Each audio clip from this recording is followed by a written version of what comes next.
प्रमुख से कार्यवाही आदरणीय विजय जी, हमारी विधायक शिखा जी, डॉक्टर जतिन जी और उपस्थित मेरे परिवार के वो लोग जिन्होंने इस कष्ट को यहाँ सहा भी। राजकुमार जी कह रहे थे कि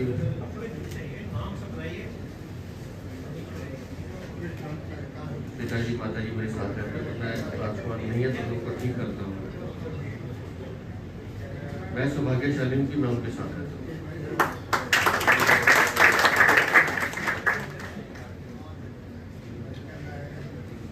जिस पीड़ा की हम बात कर रहे हैं उस तक जाने से पहले मैं आपको अपने परिवार के बारे में बताऊँ। हम 5 भाई हैं, माता जी पिताजी हैं, एक बड़ी बहन और हम सब साथ में रहते हैं। मेरा सौभाग्य है कि मैं माता पिता के साथ रहता हूँ। कल भी मैंने अपने पिता की आंखों में आंसू देखे। इन द एज ऑफ 94 कल जो मुझे बता रहे थे कि कराची में तेरे नाना, मतलब उनके नाना चलते थे और घोड़े में सवारी करते थे, घोड़ा होता था हमारे पास, तो हम कैसे करते थे। कल भी वो अपनी कराची की यादें मुझे बता रहे।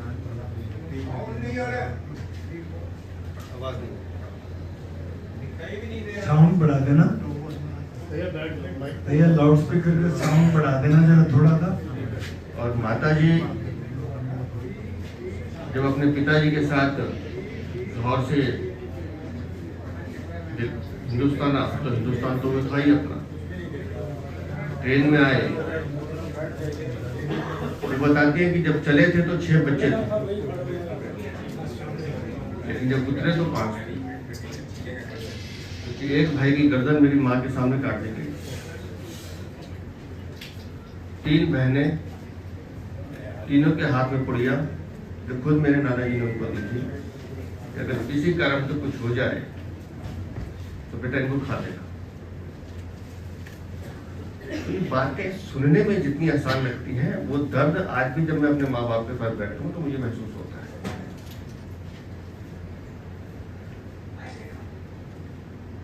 और ये तो सौभाग्यशाली रहे होंगे जिनको जमीनें मिल गई। हमारे जैसे ऐसे कई परिवार हैं जिनको कुछ नहीं मिला। पिताजी का परिवार अम्बाला में करूँगा, माता जी का हरियाणा में करूँगा। और मैंने खुद अपने पिताजी के साथ साइकिल पे चला चला के कंधे पर बोझा ढोया है। मेरे भाई जब स्कूल से 10वीं 11वीं 12वीं में पढ़ते थे तो वो स्कूल से सीधा प्रिंटिंग प्रेस पे जाते थे।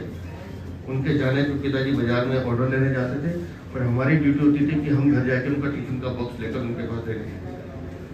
और जितनी देर वो खाना खा लाने तब तक बैठे रहे, क्योंकि टिफिन वापस लाना वही धोके सुबह के लिए तैयारी करती। मैंने अपनी माँ को अंगीठी पे, अपनी नानी को अंगीठी पे, अपनी माँ को अंगीठी पे खाना बनाते हुए देखा। हमने खुद ही बनाया। कहना बहुत आसान है कि जी विभाजन हो गया। उस समय के जो भी राजनीतिक नेता थे वो सब इसके लिए दोषी। हम लोग तो हिंदुस्तान में रहते थे, हमारी क्या गलती थी? साइन आपने किया, बंटवारा आपने किया और लाखों लोगों को मरने के लिए छोड़ दिया। जय हिंद। पूरी की पूरी ट्रेनें कट के आती थी। सोचता हूं आज भी तो दर्द होता है।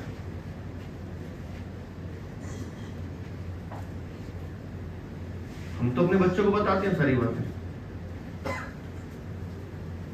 और उन लाखों लोगों ने जो कुर्बानी दी है, उस कुर्बानी को अगर याद करने का किसी ने काम किया तो हमारे प्रधानमंत्री ने किया। जब 3 साल पहले उन्होंने कहा कि विभाजन 14 अगस्त उसके लिए तारीख चाहिए। मतलब कौन पूछ रहा था हम लोगों को? भेड़ बकरी तो काटे जाते थे।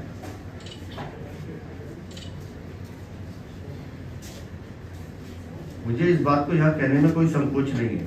मेरी माँ ने घरों के कपड़े सी के लोगों के, अखबार के कागज के लिफाफे बना के बेच के हम लोगों को पाला है। और इसलिए वो कष्ट है। हम कितना भी स्मृति दिवस मना लें, लेकिन तकलीफ है। वो सबके अपने माँ बाप के डांटे थे वो बच्चे। मेरे नाना जी थानेदार हुआ करते थे, उनका जलवा आता था वहां, तो इस काम के लिए बच्चे वाले थे क्या?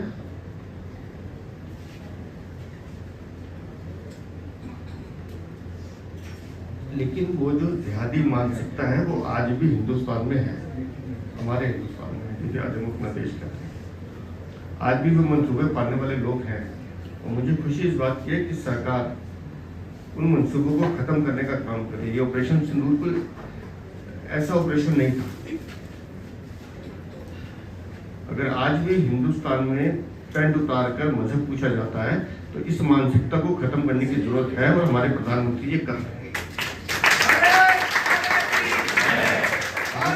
अगर 300 किलोमीटर दूर बैठ के वो पाकिस्तान के अंदर उनका जहाज उड़ा रहे हैं तो आप समझ सकते हैं कि उसको हम कभी भी खत्म कर सकते हैं, सिर्फ एक सही समय का इंतजार। और ये होगा। मुझे इस बात को कहने में कोई संकोच नहीं है कि जिस अखंड भारत की बात हम कर रहे हैं वो होना ही है। हमारी आंखों के सामने जो अच्छा है उनको हमारी चीजें दिख रही है। लेकिन इस दिन को हम लोगों को अपने परिवार में मनाना जरूर चाहिए, इसको याद जरूर करना चाहिए, क्योंकि ये इतिहास है, इससे सीखने की जरूरत है, इसको दोहराने की जरूरत नहीं है।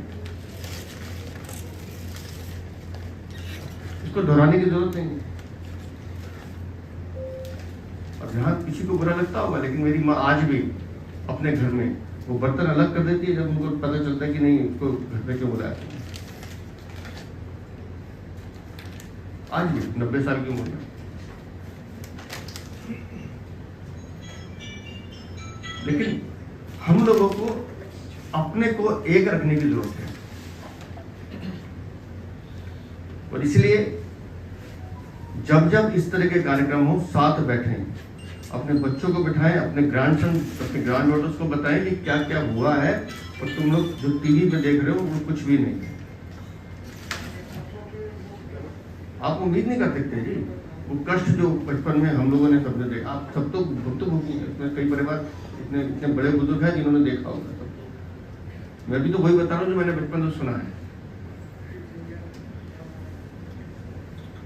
लेकिन मुझे खुशी इस बात की है कि ये जो पंजाब और सिंध की जो बिरादरी है, उसमें पंजाबी बनिया मैं किसी उसमें नहीं जा रहा हूँ, लेकिन वहाँ से जो लोग निकले हैं ये वो शिद्दत और जुनून वाले लोग हैं जिनको जमीन पे चलना भी आता है, खड़े होना भी आता है, अपना काम खड़ा करना आता है, और लोगों को खिलाना भी आता है। आज भी मैं कह रहा हूँ, कोई संकट आ जाए, ये लोग मजदूरी करना भी जानते हैं, ये लोग काम चलाना भी जानते हैं, और लोगों को खिलाना भी जानते हैं। क्यों? क्योंकि वो हमारे खून में, हमारे जीन्स में है। हम लोग हार नहीं मानते, हम लोग हार नहीं मानते। जितना ज्यादा हमको कोई कष्ट देने की कोशिश करेगा, हम उतनी शिद्दत के साथ खड़े होंगे, उसको जवाब देंगे और कहेंगे कि ये चीज हमारी है, इसको हमने करना। ये हमको जीन्स में मिला है, हमारे खून में है। तो इस दिन को भूलना नहीं है। जैसे राज जी ने बताया कि 14 तारीख को कनॉट प्लेस में शाम को 4 बजे विभाजन विभीषिका स्मृति दिवस का एक कार्यक्रम रहेगा। वहाँ हम एक एग्जीबिशन भी लगा रहे हैं। एग्जीबिशन तो हम हर डिस्ट्रिक्ट में लगा रहे हैं, आपके यहाँ भी आएगी। लेकिन वहाँ एक बड़ी एग्जीबिशन रहेगी।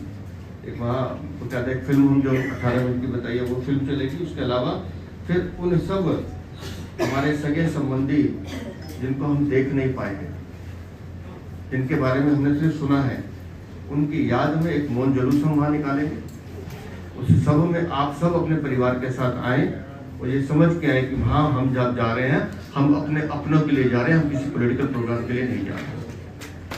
इसी के साथ मैं माननीय प्रांत कारवा जी भी अपने शब्द रखेंगे, और आगे भी मुझे 1:30 बजे कहीं पहुंचना था, मैं ऑलरेडी लेट हूँ। लेकिन आप सबको हाथ जोड़ के बंधन, आप सबके परिवारों को बंधन, इकट्ठे रहिए, सुरक्षित रहिए और देश के लिए काम कीजिए।